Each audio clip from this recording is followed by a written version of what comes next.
What is the best face shield for the new normal? Find out more through this video. Hi guys, Bobby here from Slow Mo Manila. Now, over the past few days, President Duterte announced that he's looking at requiring people to use face shields. Now, honestly, for my case, I find the face shields very useful, lalo na when going out. Here are the reasons. First, it prevents yung droplets from spreading. Now, if you're gonna use a face shield pagkatapos someone sneezes, yung large particles na yan, kaya kang i-shield dyan. Now, what are the different types of stuff na kayang i-filter out na kaya i-protect ng face shield?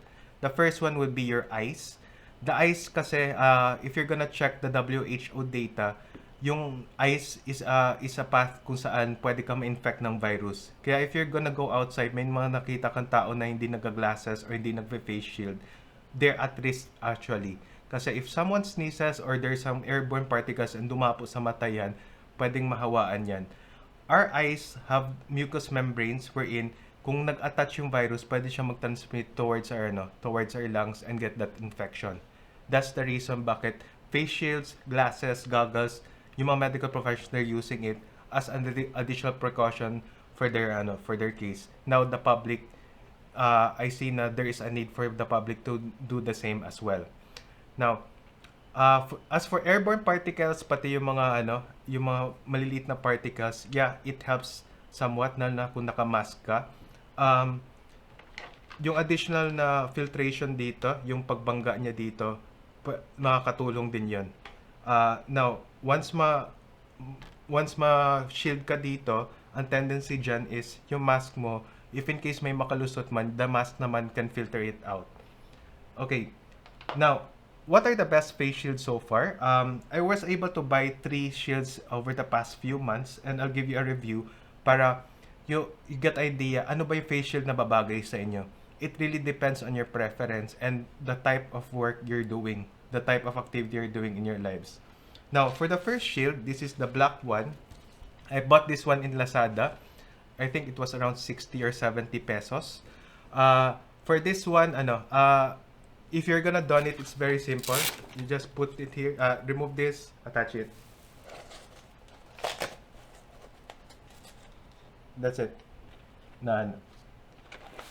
That's how you do it. Now, the advantage of this shield would be maganda yung coverage niya. Sobrang end-to-end, up to dito sa tenga.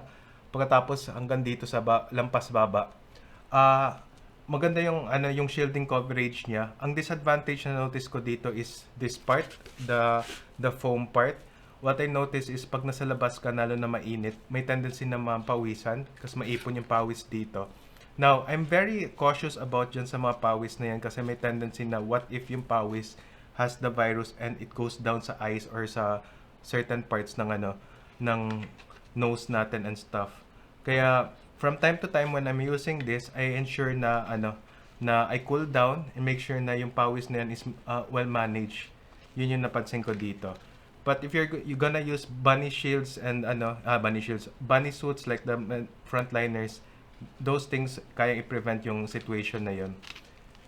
Now, the next part would be this one. I bought this in Lazada as well. For this one, I think it cost around 60 to 70. No. For this one, I bought this in Wilcon department store pala.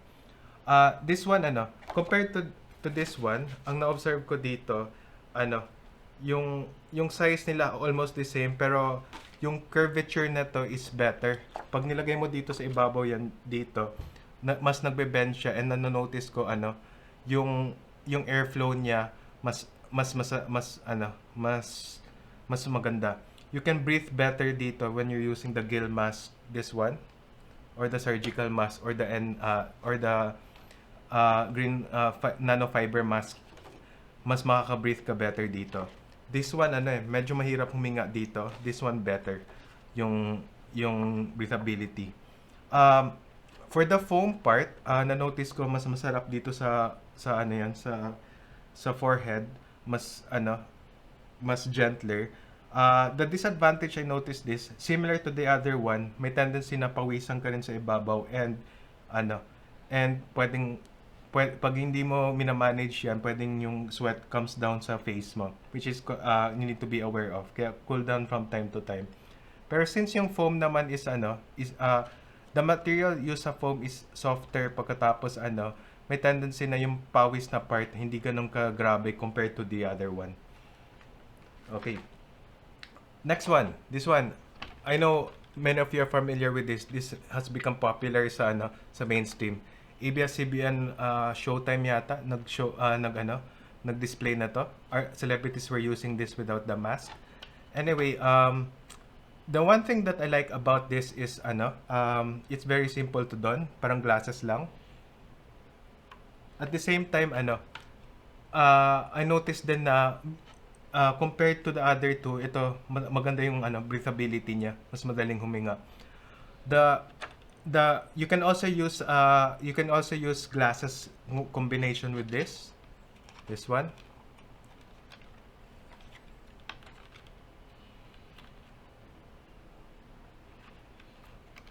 Pagkatapos when you're using the gel mask, pagkatapos the surgical mask or N98 mask, mag-work pa rin.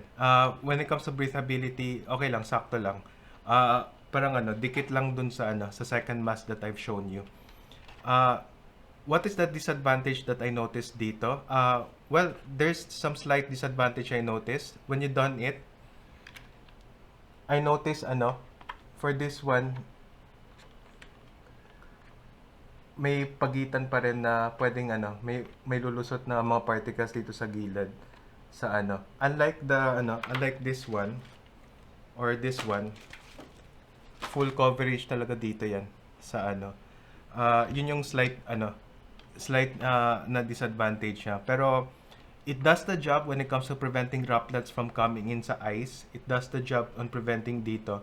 Yun lang, sa side lang may exposure ka. Kaya if you're gonna if you're maybe for casual walk o kaya yung mga groceries and stuff, this is enough na. If you're gonna visit hot zones or you're gonna expose to lots of people, the coverage of this one can be better naman. Okay, there are two other face shields na available sa market, but unfortunately I wasn't able to get them. Medyo nagtitipid na rin ako dito sa case ko. The first one is this mask that is featured by Gadget Addict. This one he bought it sa Ace Hardware. Ang advantage ng mask na yan yung preference sa mga hot zones. I noticed sila very durable yung mask, sobrang tibay na material. Hindi siya film lang katulad nito. Pagkatapos heavy duty. It costs more pero dependent sa usage mo yan If you're gonna use it frequently and talagang war zone kayo na type, that mask is very useful. I suggest you check out that video na if you have employees or you have people na kailangan yung ganyang type of mask.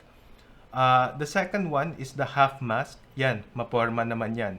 It comes with different shades, pwedeng black, pwedeng rainbow or whatever parang design na maganda yung Ang downside naman yan is it only protects your eyes na kasi half mask siya.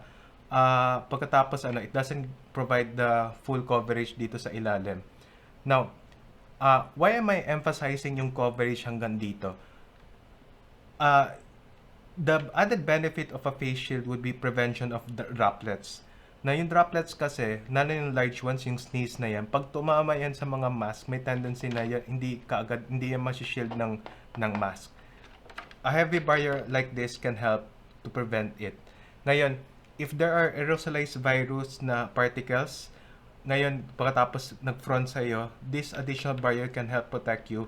Ngayon, just in case lumusot, the additional mask can help. Now, again, let me emphasize about the mask. If you're gonna use the cotton mask na common na cotton mask, it can give you around 30% filtration rate.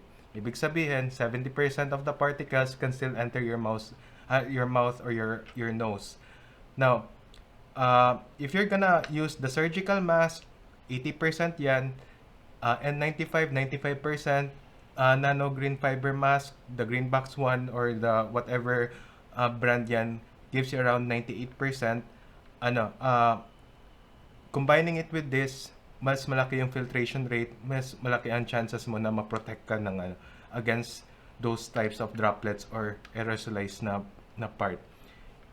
Remember, it doesn't guarantee 100% na the better your protection that you have, the better chances of you surviving the of not getting infected. Now, what is the best practice about these face shields? The first thing you need to consider about this face shield is you need to clean them. When cleaning them, you can soap it. Pagkatapos ibabad nyo ng 20 seconds yung soap, talagang bumubula, or you can use alcohol. Pagkatapos 20 seconds or up, ibabad nyo yung shield. You can also expose it to the sun, pero mas mahabang panahon na kailangan yung i-expose siya, ibabad. I recommend using the soap and When it comes to shield, you need to make sure then na you don't depend too much on the shield lang. Ngayon, ganito yan. There was this report in Europe. What happened was in a hotel restaurant, I think. Yung mga tao, nagdepend lang sila sa face shield. They don't have the mask. What happened there is they had an outbreak kasi face shield lang ginamit. The best protection that you have here would be combining a face shield plus a face mask. Yan yung best protection. Now, if you want, you can put in goggles, you can put in glasses. Maganda yon. When it comes to mask, the better surgical or up, that's better to give you the high protection rates ng shield. Now, don't depend on those combinations na minention ko na social distancing is really required para maiwasan. Worst case, hindi nyo kaya mag-social distance, then those things that I mentioned can add the protection temporarily for you. Pero if you're gonna combine everything plus a social distance, sobrang limited na ng chance na magkaroon ng infection. Anyway, hope you guys find this video very useful and stay safe.